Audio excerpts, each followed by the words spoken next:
am Suga Yoshida, Prime Minister of Japan, Executive Chairman Schwab, and participating ladies and gentlemen. It is indeed a great pleasure that I'm given this precious opportunity of exchanging views with you. World over, the fight against COVID-19 goes on. This crisis is not only impacting the life and health of people, but it is giving a serious impact to economy and business activities of the countries from where people are participating today. Even in post-COVID world, I am resolved that I am going to explore into the future by finding an answer to difficult challenges and many walls inhibiting us in order to lead the world by growing the Japanese economy. Today, I would like to convey to you through 3 points, through which I would like to show my vision looking toward the post-corona world that Japan tries to become. First one is that we will do our utmost for the closure of this pandemic. In Japan, from the beginning of this year, we announced the state of emergency. And as for the government, we are doing whatever it takes to prevent the expanding infection.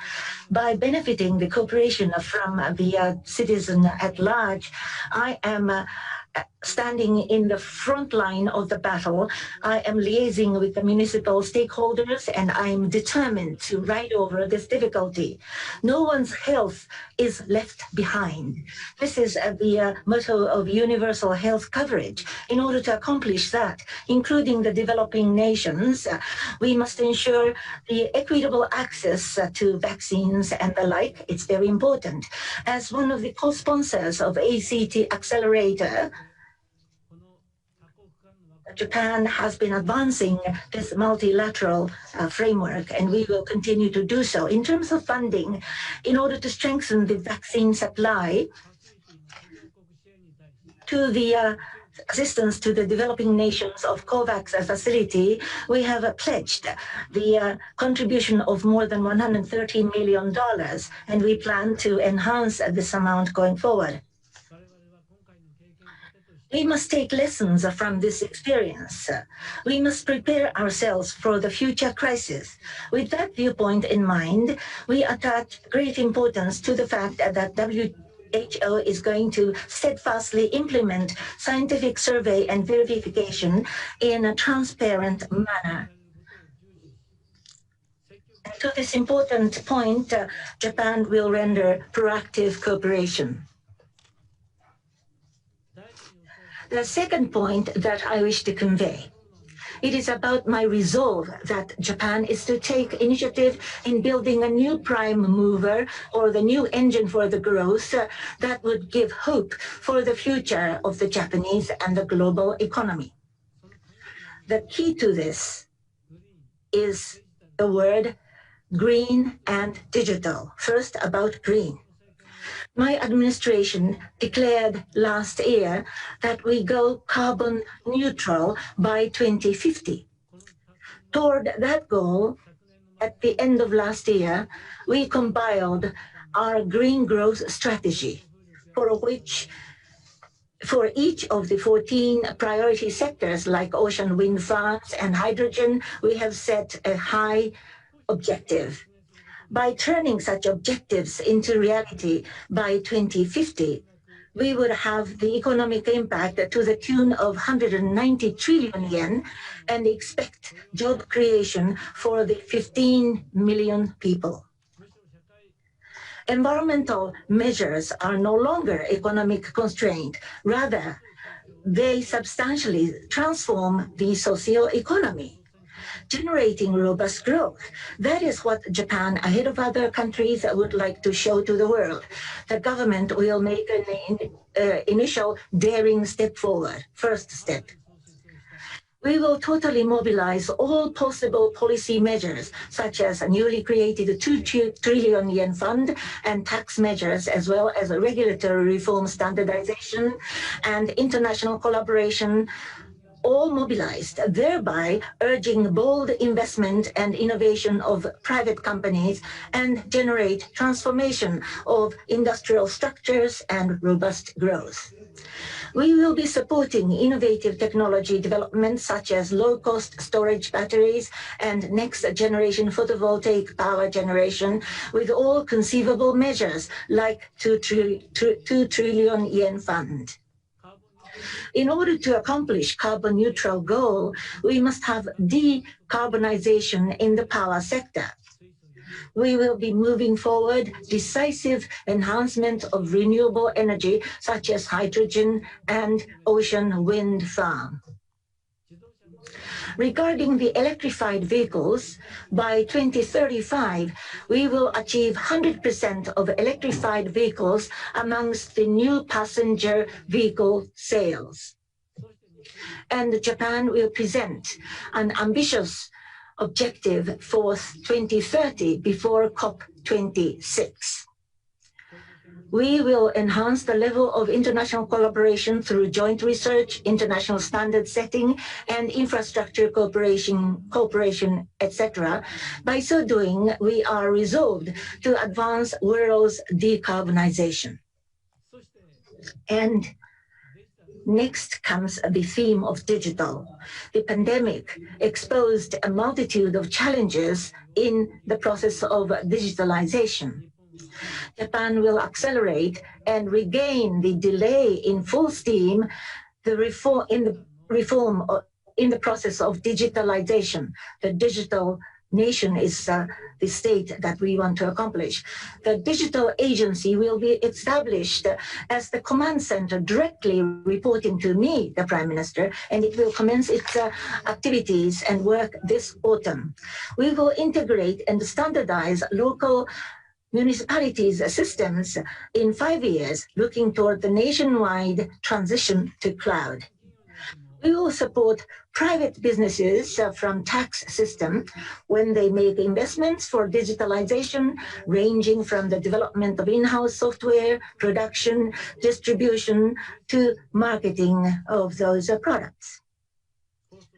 As we witness overheating international competition with 5Gs and 6Gs, we will endeavor to promote R&D with the private sector acting in unison with the government and work in international rulemaking of communication standards so that we can aim at becoming the front runner. Green and digital, very important policy measures. The technological prowess of Japan is supporting my goal. We will work with all-out efforts so that Japan, a nation of science and technology, can lead the world with our innovation even in post-COVID era. We will work on nurturing young researchers, creating university funds to the tune of 10 trillion yen, reforming universities, among others, making the total amount of R&D investment to aim at 120 trillion yen, so as to encourage and create proactively science and technology-induced innovation. In April, when cherry trees bloom, in cooperation with the World Economic Forum, Global Technology Governance Summit will be held here in Tokyo. I hope that many leaders of the world, including, of course, all of you participating tonight, to take part in this summit, and this can become a forum for finding answers to the challenges that the mankind in the digital era jointly faces. Thirdly, what I would like to convey to you is our unwavering commitment to free trade. Amidst the protectionistic moves due to COVID-19, Japan will exercise leadership in the efforts toward expanding free and fair economic areas and strengthening rules-based multilateral free trading system. Japan hitherto played the role of advocating free trade through measures such as signing in RCEP and bringing Japan-UK EPA into force. Regarding TPP, as the presidency of this year, We shall lead the discussion not only limiting to market access issues, but also looking toward a steady implementation and steady expansion of high-level TPP in terms of rules. Furthermore, while we continue to proactively work on WTO reform, we will show our leadership in realizing what we call free flow of data with trust through the e-commerce negotiation at WTO, where we co-chair the debate. Through these efforts, in order to achieve regional and global prosperity, it is vital to enhance connectivity while realizing rules-based free and open order with maritime safety ensured. As one of the Indo-Pacific nations, Japan will collaborate with like-minded countries and promote strategically our efforts for making free and open Indo-Pacific concept a reality. For whichever infectious disease, there sure is going to come to an end. First and foremost, I will endeavor to bring this crisis to come to an end. And I want to build together with you who are participating today the future beyond that is full of hopes. This summer, Japan is going to host Tokyo Olympic and Paralympic Games. We are determined to deliver the games that would bring hopes and courage to the whole world as a testimony of the mankind prevailing over COVID-19 and as a symbol of the unity of the world. I appeal to you for your continued support and cooperation. Thank you very much for your kind attention. Thank you very much, Prime Minister, for your enlightening and encouraging vision for a green, digital, open and interconnected Japan. I appreciated particularly you mentioning the Global Technology Governance Summit. It's so important for humankind to shape policies which allow us to use technology for good.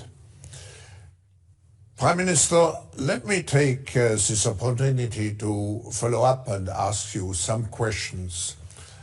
You mentioned at the beginning the Olympic Games. I'm looking very much forward to participate in the Olympic Games. But let me ask you, after success in fighting the virus over the past months, this month, you have declared a COVID state of emergency in the Tokyo larger area. What lessons have you learned from fighting this COVID virus, and what would you like to share with the world based on your lessons?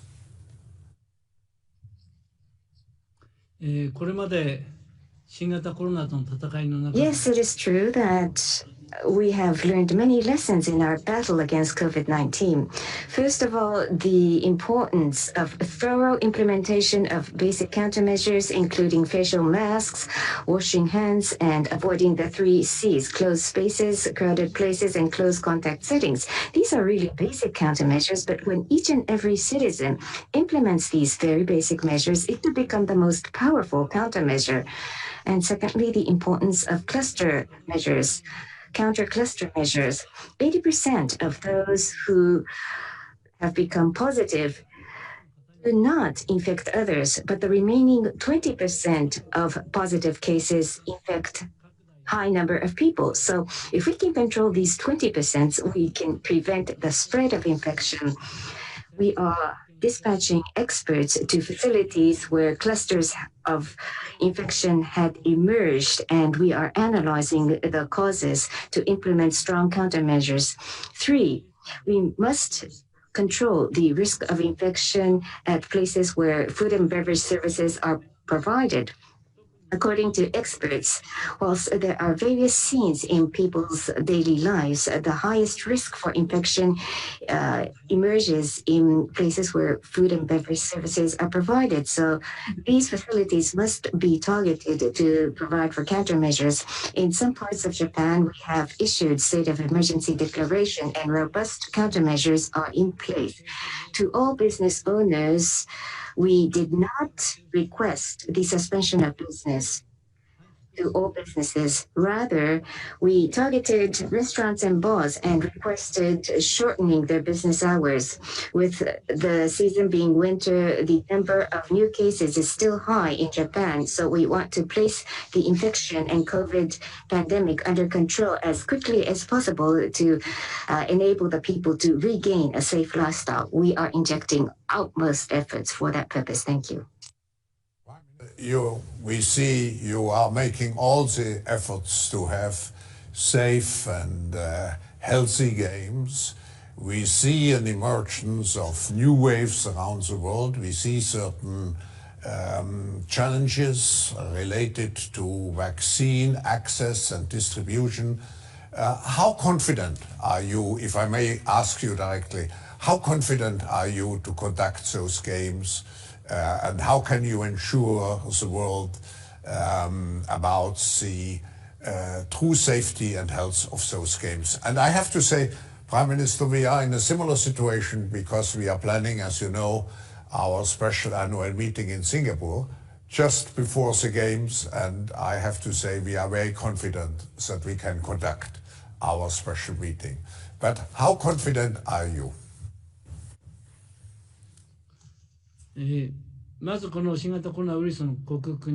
All out efforts for overcoming COVID-19, it sounds so natural.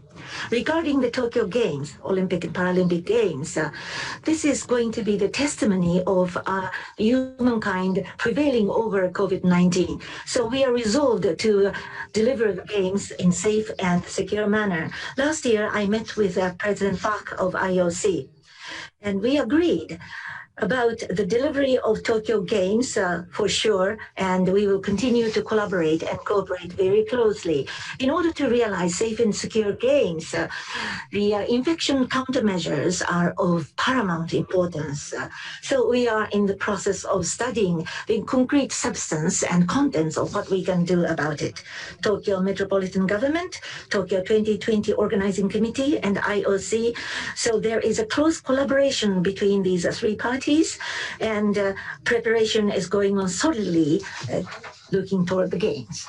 Thank you.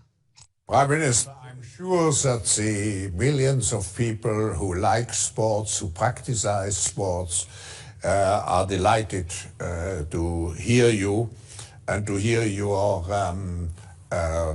optimism and confidence, I should add. Let me ask you, Prime Minister, last question. You mentioned also in your speech, Japan has promoted multilateral diplomacy and has worked hard to maintain particularly a positive relationship across Asia and beyond.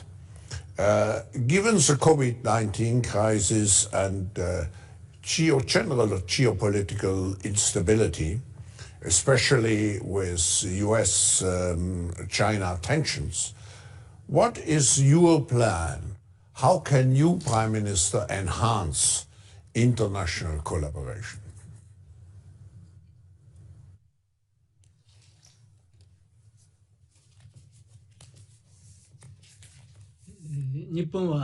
Thank you very much. Japan attaches importance to multilateralism.